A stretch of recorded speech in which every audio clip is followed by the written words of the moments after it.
Welcome to the Nerd Party.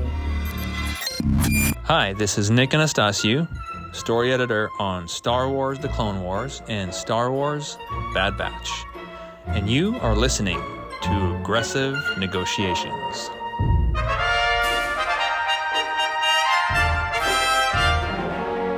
Welcome to a galaxy far, far away where your guides, myself, Jedi Master John Mills, and my esteemed compatriot are waiting to take you on a deep dive into the bright and dark corners of the Star Wars galaxy.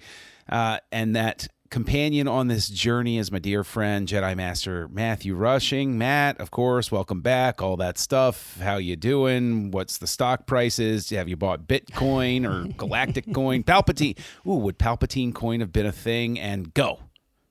No, but I do have some old Jedi coin left over. Oh, that's all. That's all. Yeah, worthless. which only is useful on certain, systems. Luckily, on Endor 2, things really work there where we are tonight. Because I like to think of the fact that, how the DC universe has different Earths. They have Earth 1, Earth 2, Earth Prime, Earth 52. I really feel like this is Endor 2. Like, it's just, it's its own universe. It's a little bit like the Endor we know, and yet different. So, I sense that there's going to be some horns locking on this discussion, which I look forward to because this is Aggressive Negotiations. And I also look forward to hearing from everybody over on the nerdparty.com/contact. And of course, you can reach out to us online at the Jedi Masters on Twitter. The Nerd Party is on Instagram and Facebook. And I don't think we're on anything else yet, but who needs to be? We're fine. We're fine. We're all fine here now. Thank you. How are you? So we're talking about yet another vintage collection Star Wars thing that's been released on Disney Plus. A TV movie from 1985 called The Ewoks Battle for Endor, starring esteemed actor Wilford Brimley and Cian. I forget. I don't know how to pronounce the Celtic first name. Phillips, who was a Bene Gesserit mother from David Lynch's Dune in 1984. And of course, Warwick Davis reprising his role as Wicket, and also returning as Sindel, Aubrey Miller, and this time a whole new cast of characters, a whole slew of new characters and villains and locations, something much larger in scope than Caravan of Courage. So, Matt, it seems silly to ask this, but let's just go ahead and get the formalities out of the way. Did you encounter this on television at the time that it was released back in 1985? I didn't. So this is definitely one that this was the first time that I've ever seen it. Of course, really interesting to get into this, especially on the heels of, the first Ewok adventure film, and Caravan of Courage. And, very, I would say this is very different than the first one, and in many ways. So, Yep. and in some ways that's a welcome change. And I think, So did you watch this one when it first came out? Of course. And I think I said the same thing around Caravan of Courage. Look, I was just starting to age out of Star Wars, the first phase of Star Wars in my life. You love something as a kid, and it's a part and parcel of your life. And then you get the Ewok movies and the cartoons, and you're starting to get a little bit older, and your friends are more into Van Halen and those things like that. And so this is right around the time my interest was waning. I did watch it, though, because, of course, it was Star Wars. I was still very interested. And I remember seeing it at the time as a young lad and being really put off by the fact that the Ewoks spoke, or rather, Wicket spoke English, or Galactic Standard, or Arabesh, whatever you want to say, in this one. That immediately put me out, even when I was a kid, because I understood this to be a prequel. And my first thought was, well, wait a minute, if he can understand and speak English, how does that work? How's he going to forget all of that by the time Leia shows up? And I have a faint memory of my dad being annoyed that I fixated on that for a little bit.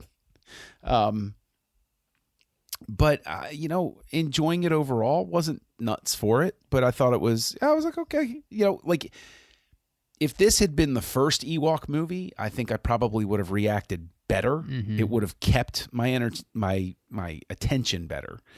But Great. with this being your first viewing of it, your first ever viewing of it, I'm dying to know what you thought. Yeah, I mean, again, I think I really do. I came to this realization. This really feels like Endor 2. Like it's not the same Endor that we know, and mainly because so much of it looks so different than the Endor we see at all in Return of the Jedi, and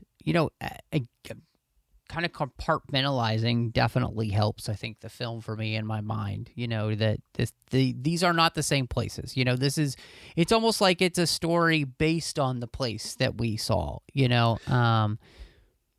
Now, see, I want to touch on this though, because much like the first, this actually goes off more than the first one in terms of having more diverse locations, as it were, and you even see mountains in the background in one shot where there's snow on top of them.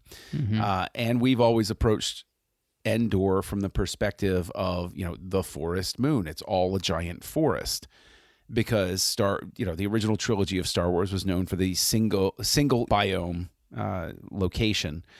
But is it really that much of a hurdle? Like, to believe that Endor had parts we hadn't seen that were just on the other side of the ridge or something like that? Yeah, I mean, it's not a huge issue, right? I mean, it's not like this is canon or anything. So, but to me, Endor, because it never looks like what we know, it does feel incongruous with what we've gotten before. Like, because the forest never looks like the massive redwoods that we know from, Northern California, where they shot, the actual footage for Return of the Jedi. Here again, like the first movie, it's just Skywalker Ranch in that area. And there are some areas that almost get there, but on a whole, too, then, I mean, there's so much of this place that just doesn't look familiar. And again, it's fine. Like I kind of just compartmentalize it almost as if this is a story that maybe Ewoks tell themselves, about these adventures that happened. So it's more in that fairy tale area to which we talked about in the first episode. But see, the thing is, I'm fascinated about this, right? Because I don't even see, like, there are other reasons that this isn't quote unquote canon or what have you, but for me, it's just not a leap. Like, it's just very interesting to me, specifically because it's okay if the woods look a little different somewhere else, or if there's variation in their grasslands once they crest the hill or when they get to higher elevations or something like that. And so it just becomes one of those things where it just makes sense to me that there would be different locations like this throughout Endor. Now, how close are they to them? You could argue, well, that's a little too convenient, but then I'm able to just they walked, the commercial break compressed the 12 hours of walking that they did or something like that. I mean, I'll preface this by saying too, I remember we had a disagreement back when Star Trek Discovery first came out, right? And I had a massive problem with Star Trek Discovery, mainly because of the look and the feel of the show being completely antithetical to the original series, right? And for you, that wasn't necessarily the issue or the problem you had with the show. So I've always been much more a person when it comes to like a look and a feel that's really important to how I feel about something and its place in a fandom. But see, let me turn this on its head a little bit then, right? Just because it's a fun topic. Now, notice we're not talking about Battle for Endor proper yet. This is just something which might say something about the discussion to come. Who knows? But in expanded universe, it was accepted for a time that there was at least some natural part of Coruscant. However, on screen, all we ever saw was, giant skyscrapers and city planet and stuff like that. But I think it was at the poles that they had mountains. Mm-hmm. And then there was some beach area, I think, at one point because wasn't that the one where Luke built a castle out of sand or something using the Force? That might have been in Crystal Star, which was that. So Crystal Star, which was there's a reason everybody forgot that. Yeah, that was a gem. But would you have rejected it, say, if after the prequels you found out that on the other side of the planet that you hadn't gone to, right? We get to know the closed down industrial area that Dooku goes to in Attack of the Clones, which is a little bit different. Would you have rejected it if they had something in the Clone Wars where you found out that there was some natural part of Coruscant that we just had never seen up to that point? Would that have been a cause for, well, wait a minute, no? Or if you found out that there was an Oasis part of Tatooine somewhere? Yeah, not particularly. I mean, again, what is on screen in the films or the Clone Wars or whatever, in fact, in the Clone Wars, they actually show the Memorial Plaza. That is the place where the last mountain of Coruscant is, sticking out. That's one. It's in that Satine episode where she's being hunted on Coruscant, and Obi-Wan. That's that same plaza there, and that's actually the traditional spot where the last mountain. It's not covered up, So, so yeah, that's been a part of Star Wars for a long time. But there's always things that we can add to fandoms, right? And I think the thing that would have helped, I think, it just would have been great for them to have gotten some scenes in either of these in those spaces, so that even if it was just you send a couple guys up there with cameras to get plate shots, to insert people into, just so show maybe some progression from what we knew to the lighter forest to the plains, I think just would have been nice. I get that. And I think that is an artifact of when you're dealing with medium, which at the time you had the commercial breaks. Right. And you had the mandated thing, it was sort of a reset. You were used to, it's easy to forget what the commercial break used to do for us, where there would be a leap after the commercial break and your brain would sit there and say, oh, that's just, I didn't see that part. And you just rolled with it. You didn't care. Like, it was just a staple of, and it wasn't bad storytelling. It was just sort of an accepted cheat that everybody had. Yep. And, but to your point, I think that this winds up becoming another interesting artifact in the sense that it's definitely from a bygone era. And so it no longer translates to the way we understand, televised content. Like, I watched this time with my youngest, and she loved it. She thought it was terrific. That's cool. Which made me happy. But I had to explain to her at one point, because it's pillar boxed, which God bless them for preserving the original aspect ratio, because I would have had such a nerd boy flip out moment. But I had to explain to her, that's the shape the TVs were in. And then I demonstrated for her on our TV, this is how big I would have watched this on. And she was having trouble processing, why would your television have been so small? Was it broken? And I was like, no. And it's not like we don't have like a big 72-inch television or anything. It's just we take for granted, that we're in the era of the 24-inch computer monitor, which is larger than the television I watched all of the Next Generation on in its first run. Yeah. So like, I think in a sense that these sort of location hurdles are less accentuated when kids are watching it on a 10-inch television screen. Oh, sure. Cathode ray tube. No, I agree with you. No, but that I think gets to, so that I don't belabor it later, that again gets to why this vintage collection thing I don't think is going to have the traction that they think it will, because it doesn't translate to the modern day. These are curios. They're not enduring, as it were, because they were created for an older era. Now, before people think I'm stomping on it here, I do think Battle for Endor is significantly more successful in terms of a cohesive script and characters and entertainment value than Caravan of Courage. Do you agree with that, or do you not? I do believe that this is much more cohesive.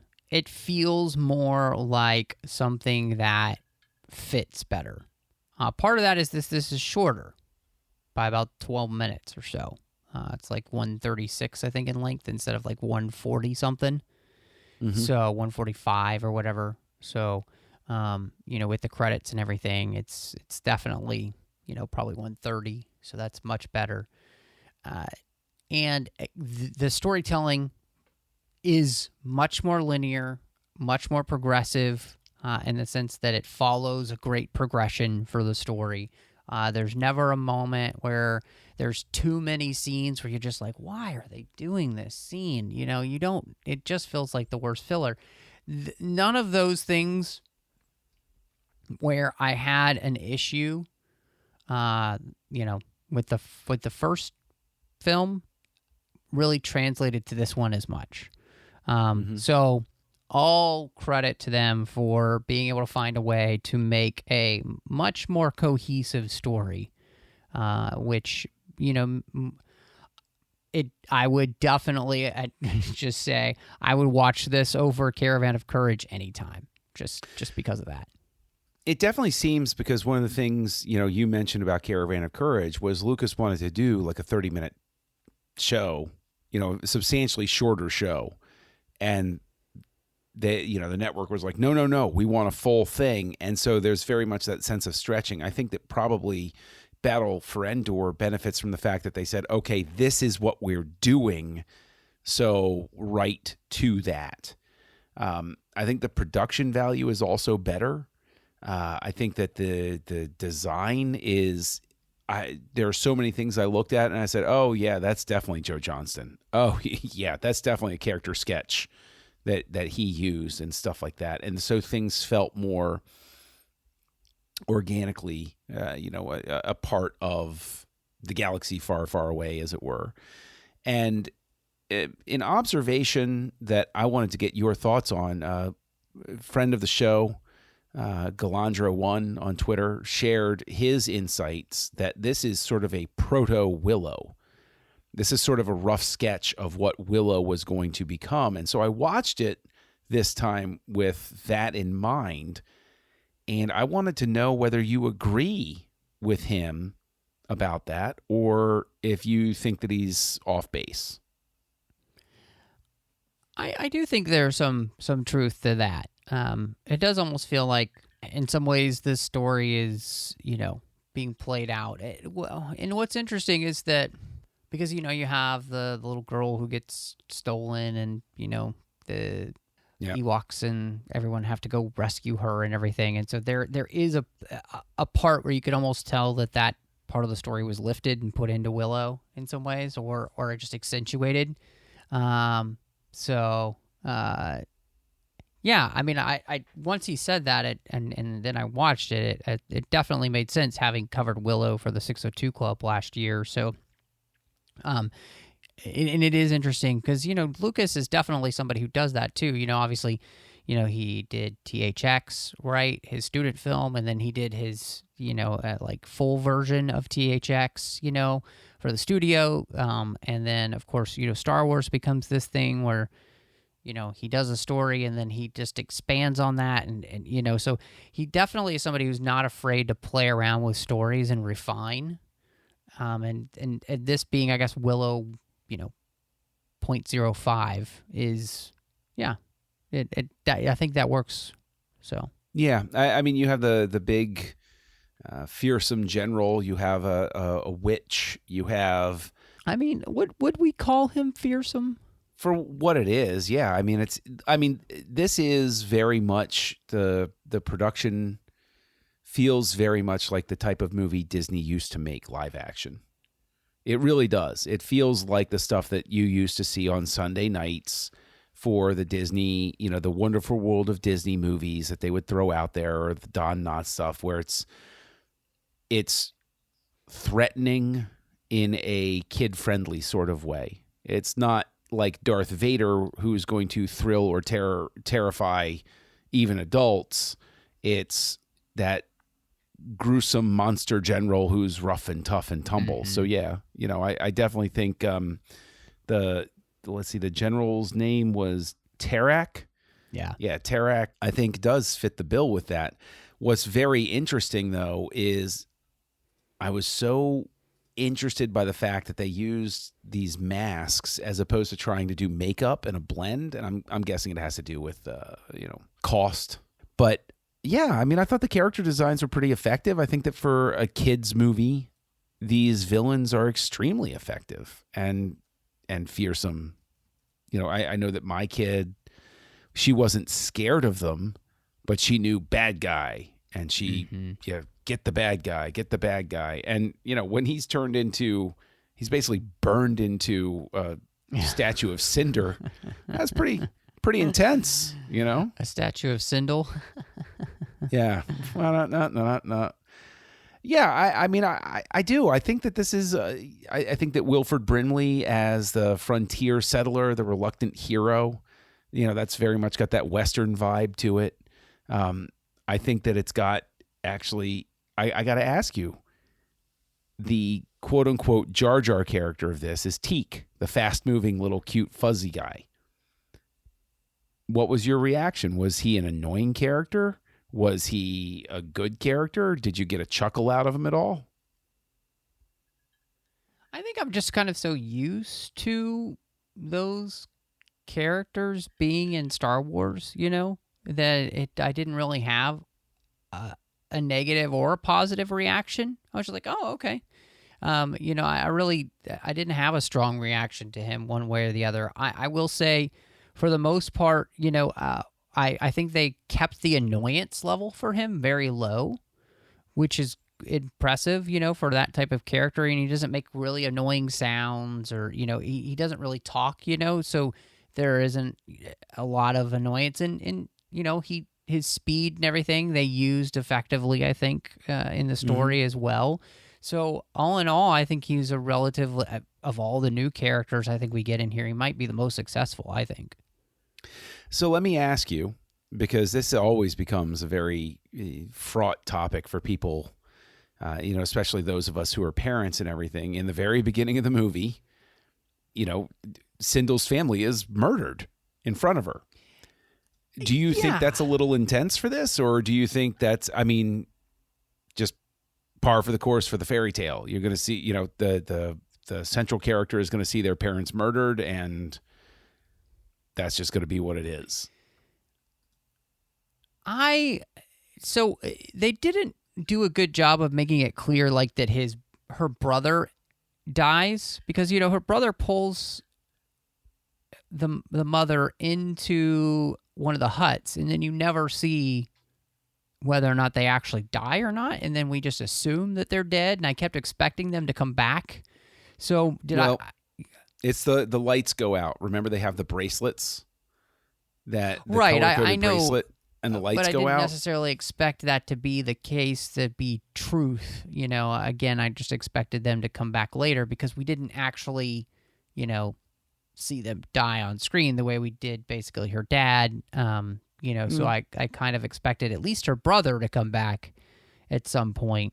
So I was very shocked, actually, that they went ahead and killed everyone, and I was like, wow, it's the same type of thing almost where, the Lion King, Simba watches his dad die, talk about traumatizing, so yeah, this is definitely, I think, much more aligned with the things that we would see in films of the 80s and early 90s, where we're not peddling fairy tales to children in the sense that bad things don't happen to people, right?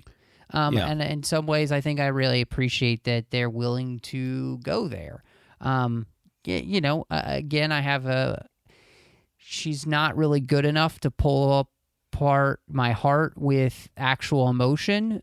So I never really feel their deaths the same way that maybe like your youngest daughter watching this might kind of feel that because, it's a younger age.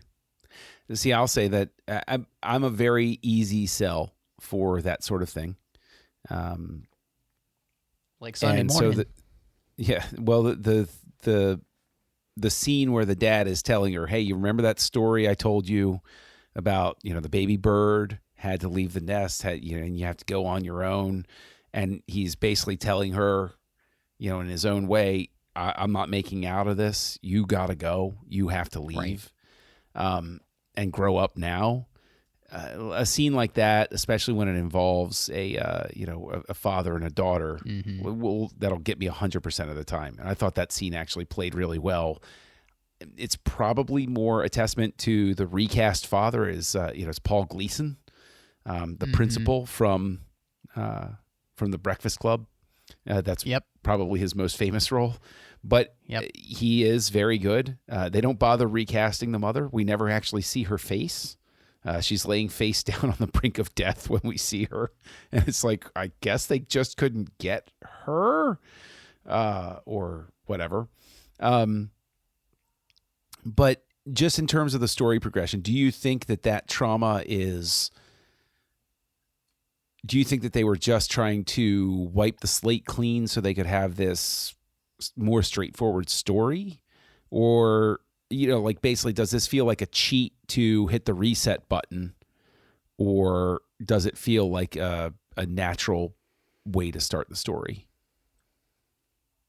Well, I mean, they're trying to do a, correlation between her and Noah. Noah who lost his best friend, and she's lost her family, and, they're trying to do the whole thing where, he's become a little bit hard in his time alone, and she softens him up. And so I know exactly what they're going for. I think story-wise, it works. It's kind of a very classic trope to have those type of things happen.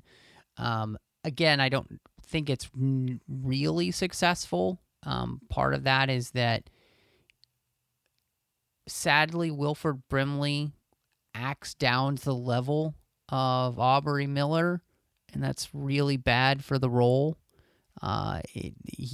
He's really bad in this role. He's just really bad. And it's sad because I think if he had been better, it would have made the whole thing better for me. But every time he's on screen, he's just he's so over the top with his delivery of all the lines, and so in delivering them so cheesily that I'm not buying any of the emotion that I'm supposed to have for the characters. And so whereas the storyline is much better in its progression, it's much better done in every way, it's still very much a bad TV production in the sense of what we're expecting from the actors acting-wise, because none of the actors are good here. None of them. I think you're being a little too harsh. I don't think that there's anything worthy of like an Emmy award, but I don't think that there's anything that is that egregious. I mean, Razzie Award level, yeah. No, I don't. I definitely don't think that. I think that it's fine for what it is. I think that any shortcomings, I mean, it is the director or directors in this case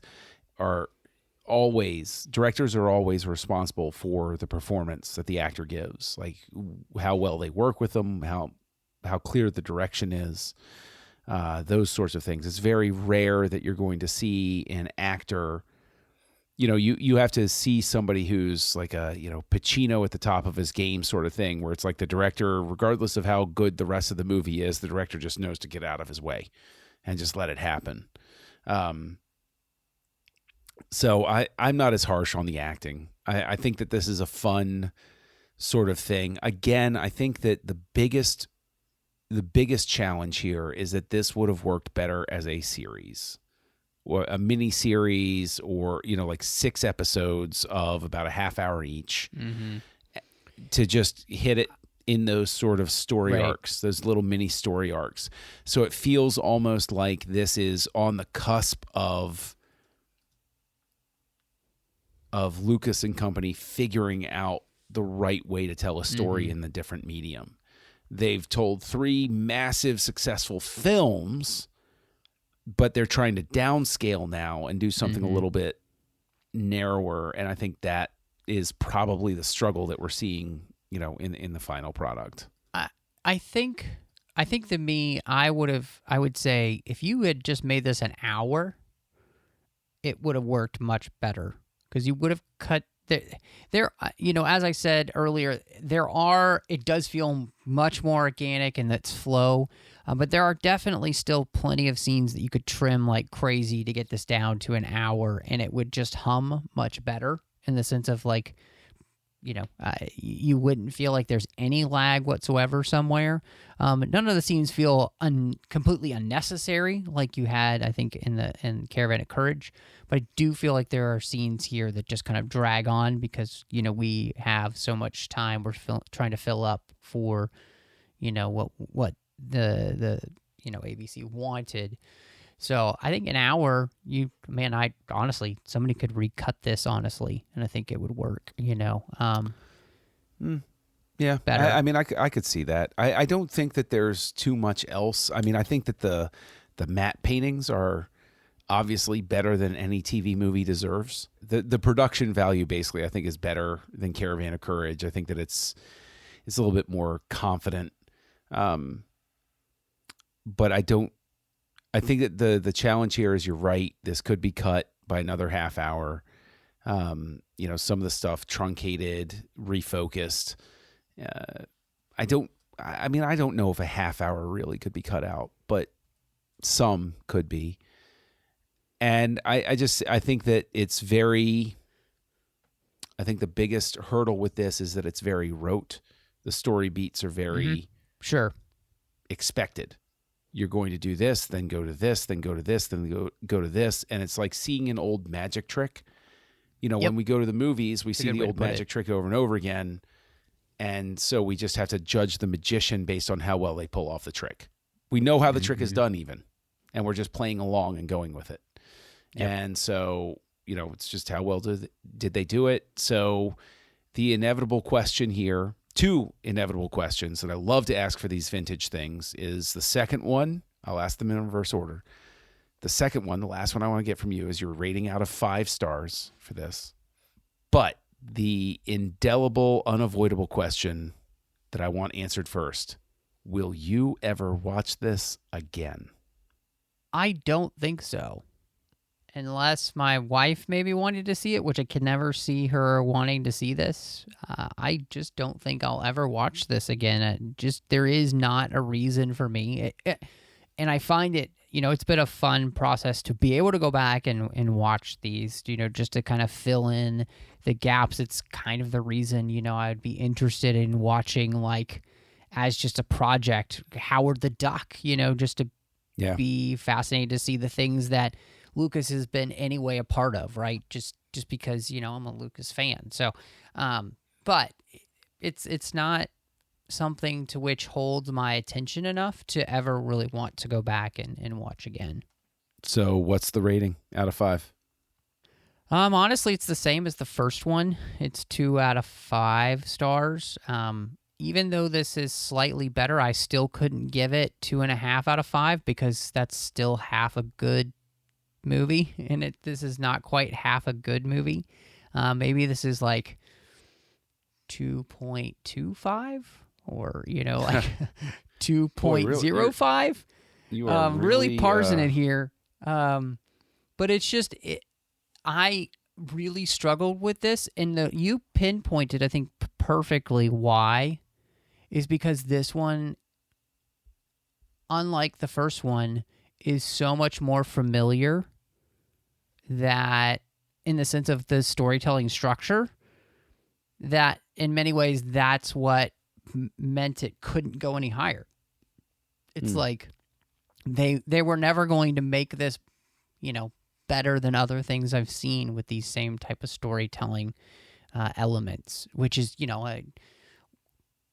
absolutely why Willow is a way better. Obviously, it's a film, and they're spending a lot more money, but just everything about Willow is 100% better than this, So, and it's very similar in story. So, this could be good. Yeah. So, where do you fall in this, especially since this is a rewatch? I actually wind up, and I think it helps that my daughter watched it with me, so that I saw sort of the intended audience react to it. And so I give it a 2.5. I gave the Caravan of Courage, I gave that 2. I give this 2.5. I do think it's decent. I think it's cute. It's cuter than Caravan of Courage for sure. But just on its own, I think is it great shakes? No. But is it good? Is it competent? Yeah, I do. I think it is. I think that the action scenes work well.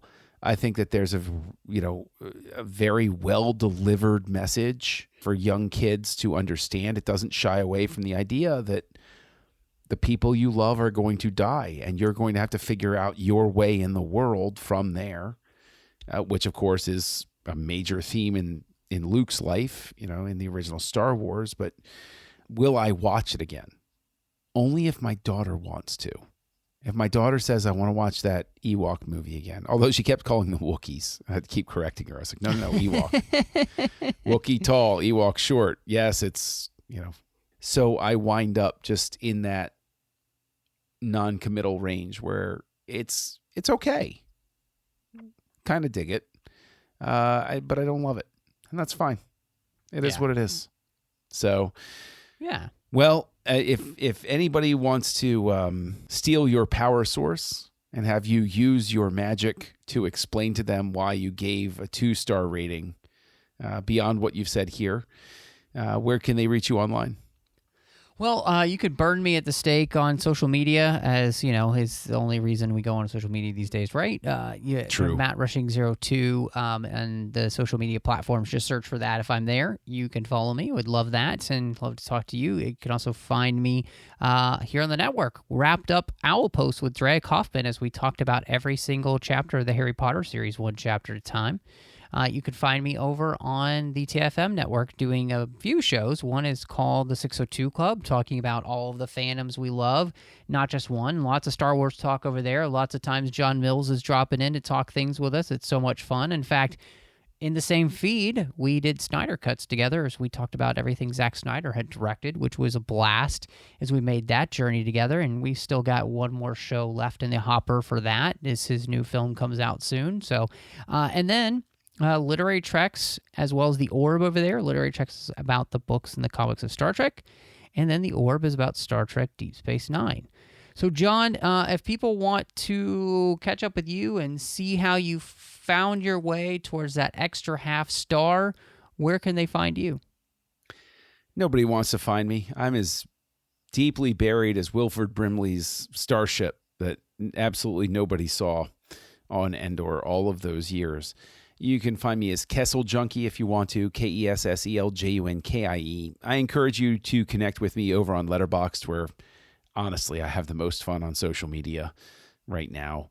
And you can find me actually here on the network co-hosting House Lights, where we look at the work of directors from their first films to their most recent. And like Matt said, you can find me hanging out over on 602 Club, and also, there on Snyder Cuts, which is an interesting journey in and of itself. Because, boy, howdy, what a strange year it's been that I get these vintage Star Wars movies and Zack Snyder's Justice League, and what else could possibly be surprising down the corridor. For those of us who are film and entertainment buffs. But I feel that I'm starting to ramble, and I'm getting the Jedi beacon calling us back to the temple. So, Matt, I think it is time to close these negotiations. John, negotiations are closed.